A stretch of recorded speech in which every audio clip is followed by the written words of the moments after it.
Modus operandi हम उसको थोड़ा सा प्रोजेक्ट करना चाह रहे हैं। इसी वजह से हमने आप सभी को आमंत्रित किया है, क्योंकि हमारा उद्देश्य है कि इस मोडस ऑपरेंडी को, ये जो वारदात करने का तरीका है और ये जो इस प्रकार के जो क्राइम होते हैं उसको ज़्यादा से ज़्यादा हम जनता के सामने लेकर आए। एक प्रक्रिया है जिसका फ़ायदा लगातार जो आपराधिक किस्म के लोग होते हैं वो उठाते हैं, जिसमें जनरली वो वाहन खरीदते हैं। वाहन खरीदने के बाद उसका इंश्योरेंस करवाते हैं। इंश्योरेंस करवाने के बाद स्वयं उसको कहीं ना कहीं रफा दफा करवा कर पुलिस में चोरी की रिपोर्ट पंजीबद्ध कराते हैं। क्योंकि पुलिस का काम है, जब भी कोई फरियादी पुलिस के पास आता है तो हम एफआईआर लिखने के लिए बाउंड होते हैं, हम एफआईआर रजिस्टर करते हैं। क्योंकि फरियादी स्वयं उसको कहीं ना कहीं छुपाता है, तो ये हमारे लिए बहुत टफ होता है कि हम उसको ढूंढें। फाइनली उस एफआईआर में खात्मा लगता है। उस खात्मा की रिपोर्ट के आधार पर इंश्योरेंस कंपनी से उनको पूरा भुगतान प्राप्त हो जाता है, जो बीमा की राशि हम क्लेम की राशि है। वही दूसरी ओर डंपर उन्हीं के, जो भी वाहन रहता है उन्हीं के पास है। इस प्रकार से दोनों तरफ से फायदा लेने की कोशिश चंद आपराधिक किस्म के लोग करते हैं। ये इसी प्रकार का एक मैटर था जिसमें हमारी बागली की टीम और हमारे कन्नौज एडिशनल एसपी ने काफ़ी सराहनीय काम किया। और न सिर्फ इनका जो मंसूबे थे इस प्रकार से बीमा कंपनी को चपत लगाने के और पुलिस को गुमराह करने के, उन पर पानी फेरा, बल्कि जो डंपर छुपाने का एक प्रयास कर रहे थे उसको भी बरामद किया और इसका एक पूरा जो गैंग था 3 लोगों का, तीनों को भी गिरफ्तार किया।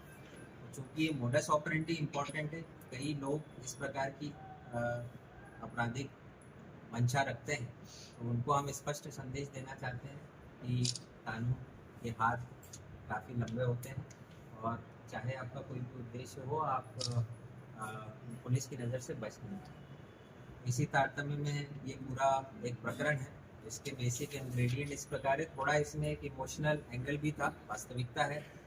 दीपावली का पर्व था और दीपावली के पर्व पर शाम के समय हमें जो डंपर का मालिक है दिलीप मंदाता, वो बागली थाने पर आकर रिपोर्ट करते हैं कि उनका नया नवेला डंपर था, करीब 1 माह भी नहीं हुए थे और 57 लाख की राशि से उन्होंने खरीदा था।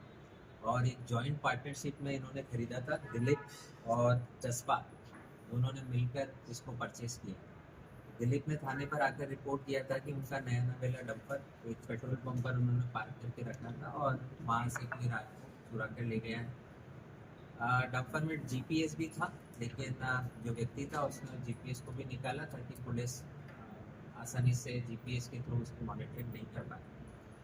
शुरुआत में थोड़ा, चूँकि जैसा मैंने बताया दीपावली का पर्व और नया नवेला 4 पहिया वाहन उसका चोरी चला जाना एक निश्चित तौर पर वाहन स्वामी के लिए एक कठोर आघात होता है। इस भावनात्मक एंगल को लेकर हमने दिवाली के दिन से ही एक सेपरेट टीम हमारे additional SP rural Shri Akash Bhuria के नेतृत्व में एसडीओपी बागली, टीआई बागली को जो है पूरा प्रभार देते हुए बनाई थी। टीम ने काफ़ी अच्छा काम किया। हमारे पास कोई बहुत ज़्यादा एविडेंस नहीं थे, लेकिन जैसे जैसे हम आगे बढ़ते गए कुछ इम्पॉर्टेंट क्लूज मिले, कुछ सीसीटीवी फुटेजेस मिले, कुछ मानव, हमारे जो ह्यूमन एंड रहता है, बुद्धि रहती है, उनके जरिए हम आगे बढ़े। फाइनली हम एक ऐसी जगह पहुँचे जहाँ पर जो डंपर, जो व्यक्ति उस डंपर को चला रहा था उसका हुलिया पुलिस को क्लियर हुआ। उस हुलिये के आधार पर पुनः जो वाहन स्वामी था दिलीप, उनसे वापस पूछताछ की तो वाहन स्वामी ने फॉर्चुनेटली उस व्यक्ति को पहचाना, उसके बारे में डिटेल बताई। इस तरीके से इस प्रकरण का पूरा खुलासा हुआ। सबसे पहले जो वाहन चला रहा था, जो चोरी करके ले गया था, अमजद, जो कि अनारबाग खजराना इंदौर का रहने वाला है, उसको पुलिस ने अपनी कस्टडी में लिया।